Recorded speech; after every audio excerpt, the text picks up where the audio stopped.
ভারতীয় সেনাবাহিনীর অপারেশন সিন্দুর অভিযানে পাকিস্তান অধিকৃত কাশ্মীরের মুজাফফরাবাদ, কোটলি এবং পাকিস্তানের বাহওয়ালপুর সহ মোট 9টি স্থানে স্টর্ম শ্যাডো ক্রুজ ক্ষেপণাস্ত্র ব্যবহার করে হামলা চালায়। পাকিস্তানের পক্ষ থেকে আরও দাবি, তারা ভারতের লাইন অফ কন্ট্রোলের আশেপাশে কমপক্ষে 15টি এয়ার স্ট্রাইক পরিচালনা করেছে। 5টি ভারতীয় যুদ্ধবিমান এবং একটি ড্রোন ভূপাতিত করার দাবি করেছে Pakistani media.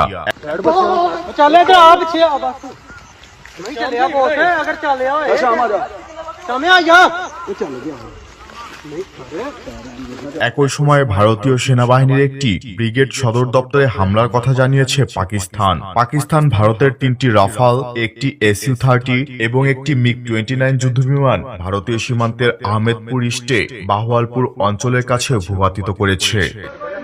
I can confirm you that 5 Indian aircrafts, including 3 Rafale, 1 Su-30 and 1 MiG-29 have been shot down, and 1 Heron drone has also been shot down. আমকি ভরপুর হামায়াত সে নিরীহ বেসামরিকদের লক্ষ্য করে কাপুরুষের মতো হামলা চালিয়েছে ভারত। তার উপর বেপরোয়া বিবৃতি দিয়েছে।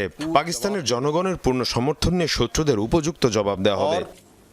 इसको इस जहारियत का मुंह तोड़ जवाब दिया जाएगा।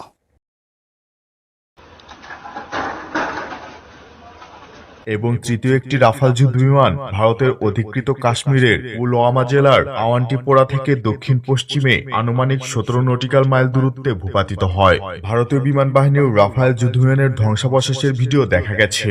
ফরাসি MiC ক্ষেপণাস্ত্র এখনো লঞ্চারে আটকানো অবস্থায় পাওয়া গেছে। বাথিন্ডা বিমানঘাঁটি থেকে 20 কিলোমিটার দূরে কাশ্মীরের আকলিয়ান কালান গ্রামে এটি স্থানীয় লোকজন ভিডিও করেছে।